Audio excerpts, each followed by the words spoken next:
साथियों, नमो बुद्धाय, जय भीम। मेरा नाम सुमित चौहान है और मैं द शूद्र मीडिया का फाउंडिंग एडिटर हूं। आज का जो विषय मुझे दिया गया है कि सोशल मीडिया को लेकर राष्ट्रीय अभियान चलाना बेहद जरूरी है।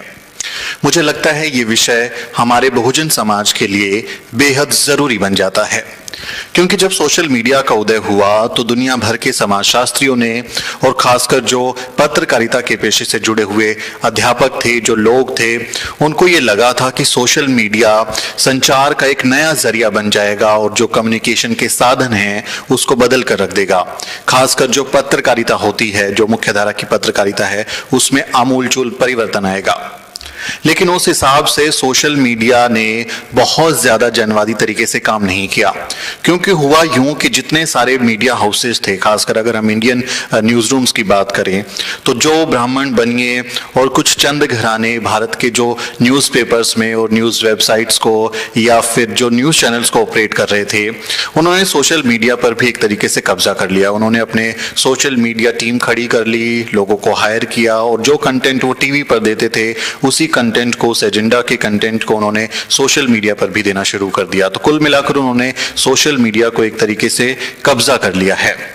सोशल मीडिया को अगर हम बहुजन समाज के नजरिए से देखें तो ये एक अभिव्यक्ति के लिए एक बड़ा जरिया बन गया है। बहुजन समाज के जो मुद्दे मुख्यधारा के मीडिया के लिए कोई मायने नहीं रखते, उसको सोशल मीडिया एक आवाज देता है। तो बहुत सारे बहुजनों को लगता है कि सोशल मीडिया ही हमारे लिए असली मीडिया है, लेकिन यहाँ पर ये बात समझना जरूरी है, मुझे लगता है बेहद जरूरी है कि जो सोशल मीडिया चलाने वाले लोग हैं वो कौन हैं और सोशल मीडिया को ऑपरेट करने वाली कंपनियां कौन हैं। आपको ये समझना होगा कि कोई भी कंपनी सिर्फ नफे और नुकसान, प्रॉफिट और लॉस पर की फॉर्मूले पर ही काम करती है। तो चाहे फेसबुक हो, यूट्यूब हो या फिर ट्विटर हो, ये एक व्यापारिक कंपनियां हैं, एक बिजनेस कंपनी है जिसका मकसद मुनाफा कमाना है। इन कंपनियों ने जो सोशल मीडिया प्लेटफॉर्म शुरू किए हैं, उनका मकसद आपको अपने हक के लिए, अपने बुनियादी अधिकारों के लिए आवाज उठाने का प्लेटफॉर्म देना उनका कोई मकसद नहीं है। बहुजन समाज के लोगों को पत्रकारिता करने के लिए सोशल मीडिया के माध्यमों का इनका निर्माण नहीं हुआ है, आपको ये समझना होगा। हमने दरअसल उसका एक तरीके से फायदा उठा लिया है। ये जो सोशल मीडिया प्लेटफॉर्म बनाए गए उसको हमने बड़े ही शार्प तरीके से, कुछ क्रिएटिव तरीके से हमने इसे अपनी आवाज उठाने का जरिया बना लिया। तो आज देखते होंगे बहुत सारे यूट्यूब चैनल हैं, बहुत सारे फेसबुक पेज हैं, ट्विटर पर हैं लोग जिसको एक तरीके से पत्रकारिता इसके जरिए कर रहे हैं। लेकिन आपको समझना ये जरूरी है कि ये आपको पत्रकारिता करने के लिए नहीं बनाया गया, ये एक बिजनेस ओरिएंटेड ऑर्गेनाइजेशन है जो उसी के लिए काम करती है। फिर दूसरा सवाल है कि ये इसको चलाने वाले लोग कौन हैं।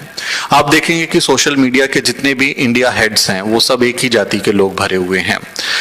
उनका जातिवादी चरित्र है जो हमने खासकर देखा है पिछले दिनों। जिस तरह से ट्विटर पर एक कैंपेन चला कि ट्विटर जातिवादी है, आपको याद होगा कुछ महीनों पहले तक हमारे समाज के बड़े बड़े नेता, हमारे समाज के लेखक, विद्वान या फिर जो सेलिब्रिटीज थी, उनके किसी भी ट्विटर अकाउंट को ट्विटर ने वेरीफाई नहीं दिया था। जो ब्लू टिक मिलता है वो नहीं मिला था।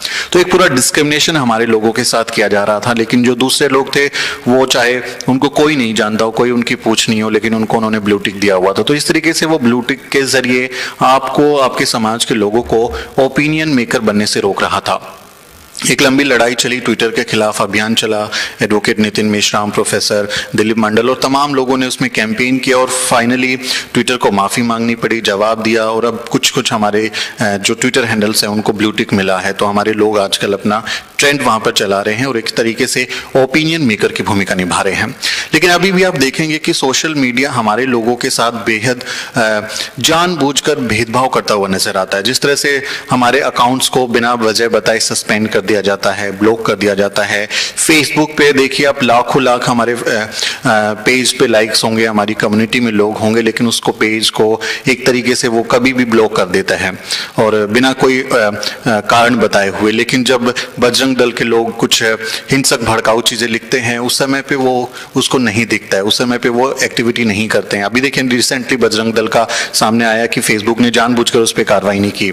इससे पहले भी आपको याद होगा जो फेसबुक इंडिया में एक डिसीजन मेकर पोस्ट पे थी अंकी दास, उन्होंने जानबूझकर बीजेपी के नेताओं के भड़काऊ पोस्ट पे कोई कार्रवाई करने से मना कर दिया था, अपने लोगों को कहा था कि इन पर कार्रवाई मत करो।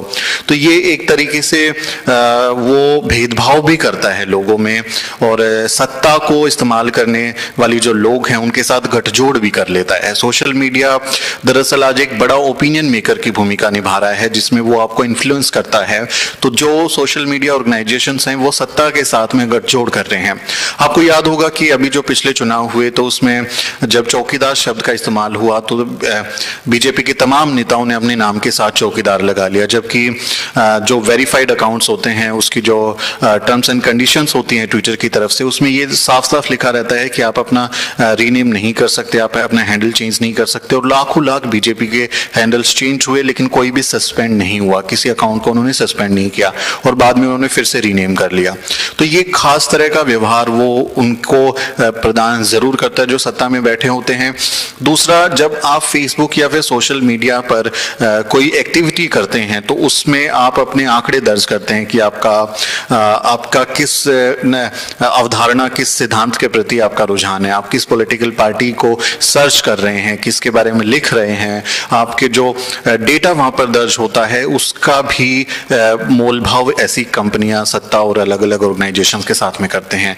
आप दुनिया भर में इस तरह के एग्जांपल्स आए हैं कि फेसबुक ने या फिर जो ट्विटर है, जो दूसरे सोशल मीडिया ऑर्गेनाइजेशंस हैं, ये खास तरह का कंटेंट आपको पेश करते हैं जिससे आप एक खास विचारधारा के प्रति झुकाव महसूस करें या वो आपके सामने आता रहे। तो निश्चित तौर पे आपको हो सकता है कि उसमें कनेक्शन बन जाए, आप उसको देखें, उसको समझने की कोशिश करें और फिर उसके प्रति आपका झुकाव बन जाए। तो ये एक बड़ा खेल आंकड़ों का भी है जिसमें जो तमाम सोशल मीडिया ऑर्गेनाइजेशंस हैं वो हमारे डेटा का इस्तेमाल करते हैं।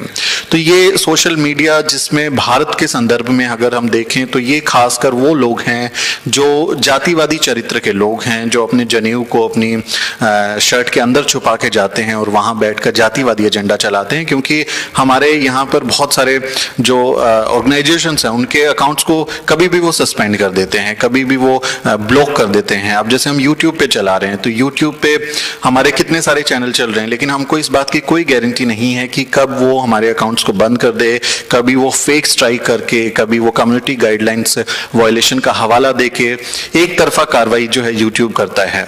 अब यूट्यूब पे आप देखिए कि जो हमारे ऑर्गेनाइजेशंस न्यूज चैनल की तरह से काम कर रहे हैं, छोटे मोटे ऑर्गेनाइजेशन चल रहे हैं, उनको मोनेटाइजेशन में बहुत दिक्कत होती है यूट्यूब की तरफ से। आप जैसे दलित शब्द का इस्तेमाल करते हैं, शेड्यूल कास्ट, शेड्यूल ट्राइब, आदिवासी, ओबीसी, इस तरह के शब्द इस्तेमाल करते हैं आप अपने टैग्स में, अपनी हेडलाइन में, तो वो यूट्यूब ज्यादातर ऐसे वीडियो को मोनेटाइज नहीं करता है, वो उस पर एडवर्टाइज नहीं करता है। उसने अपना एल्गोरिदम में कुछ सेट किए होंगे वर्ड्स की, दलितों से जुड़ी खबरें, और दलितों में आजकल बहुत ज्यादा एट्रोसिटीज की खबरें आती हैं क्योंकि इतने सारे केसेस लगातार आते हैं। तो जब भी हम एट्रोसिटीज की कोई खबर करते हैं या इस तरह की कोई वीडियो बनाते हैं जिसमें दलित, SC/ST शब्द का इस्तेमाल होता है, तो ऐसे वीडियोस पे यूट्यूब जो है वो उसको एड्स नहीं देता। तो उन ऑर्गेनाइजेशन के लिए भी एक चुनौती बन जाती है जो यूट्यूब के रेवेन्यू से अपने आप को संचालित करते हैं, तो उनको रेवेन्यू लॉस होता है और फिर वो मजबूर हो जाते हैं उस तरह की फालतू बेहूदगी वीडियो बनाने के लिए जिससे ज्यादा हिट्स मिले और जिससे ज्यादा रेवेन्यू आए। तो ये एक तरीके से उस पर प्रेशर बिल्ड करके लोगों को इस तरह के कंटेंट को बनाने से रोकने का भी एक जरिया नजर आता है। दूसरा, जो सरकार है, जो ऑर्गेनाइजेशंस हैं, वो भी अब ये तमाम डिजिटल कंटेंट को रेगुलेट करने के लिए उन्होंने नोटिफाई किया हुआ है। अभी पिछले दिनों नोटिफिकेशन आया है एनबी मिनिस्ट्री का कि OTT प्लेटफॉर्म्स हो या इस तरह के जितने सोशल मीडिया प्लेटफॉर्म्स होंगे, सबके कंटेंट को वो जो है टीवी गाइडलाइंस, जो न्यूज गाइडलाइंस होती हैं उसके तहत रख के चलेंगे और उसके तहत ही जो है कार्रवाई आगे से होंगी। तो एक तरीके से पूरा गठजोड़ है हम जैसे लोग जो सोशल मीडिया को अपने हक की आवाज बनाते हुए उन पर लगाम लगाने का, उसको कंट्रोल करने का। और मुझे पर्सनली ऐसा लगता है कि आने वाले दिनों में हमारे लिए ये स्पेस भी बहुत कम हो जाएगा क्योंकि हमारे लोग जो हैं, एक तो अभी इंटरनेट इस्तेमाल करने वालों की संख्या बहुत कम है हमारे लोगों में।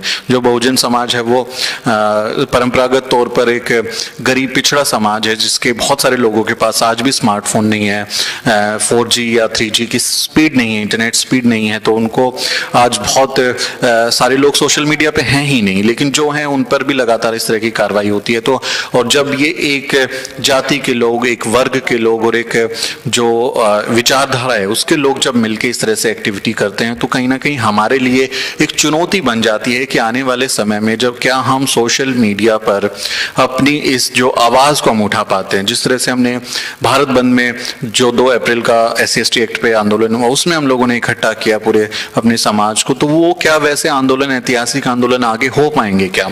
क्योंकि सोशल मीडिया से आपके जो ट्रेंडिंग सब्जेक्ट्स होते हैं उसको गायब करना वो एक पल का काम है उन कंपनियों के लिए जो उसको चला रही हैं। वो आपके मुद्दों को तुरंत गायब कर देंगे, आपको ट्रेंडिंग में नहीं आने देंगे, आपके वहां से लोगों को ब्लॉक कर देंगे, फेसबुक पेज हटा देंगे, तो वो एक चैलेंज बन जाएगा।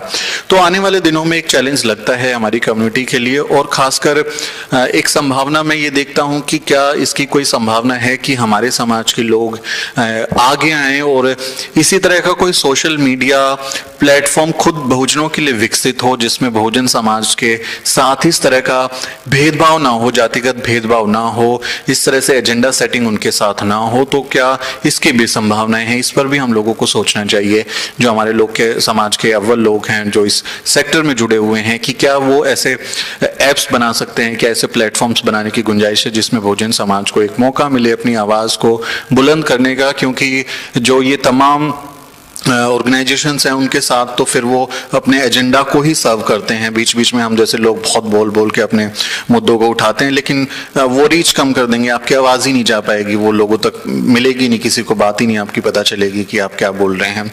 तो ये एक चैलेंज बना हुआ है और हमें इसकी बहुत कोशिश करनी चाहिए कि ऐसी नीतियाँ बने जिसमें किसी के साथ सोशल मीडिया के जो प्लेटफॉर्म्स हैं उस पर भेदभाव ना हो, तो उसको भी एक अपराध की श्रेणी में रखना चाहिए, क्योंकि वो भी एक तरीके से डिस्क्रिमिनेशन है। जो आप किसी का सरनेम देख के उसके साथ भेदभाव करते हैं या उसकी राइटिंग्स को देख के आप भेदभाव करते हैं, तो ये भी हमारा जो राइट टू एक्सप्रेशन है, फ्रीडम ऑफ एक्सप्रेशन है, उस पर भी एक आघात है और उस पर हमला है। तो हमें उसके लिए भी सोचना चाहिए, नीतियां बनाने पे, राष्ट्रीय नीति बने, उस पर भी काम करना चाहिए। और साथ ही साथ मेरी गुजारिश उन लोगों से है जो इस सेक्टर में कि कुछ करिए, कोशिश कीजिए, हो सकता है बहुजन का कोई अपना ऐसा प्लेटफॉर्म बने जिसमें हम अपनी निष्पक्षता के साथ अपनी आवाज को निडरता के साथ, प्रमुखता के साथ हम लोग उठा पाएं। तो ये आपको मेरा संदेश है, आप सबको मेरा सादर जय भीम और नमो बुद्ध है कि आपने मुझे मौका दिया इस कार्यक्रम में अपनी बात रखने के लिए। जय भीम।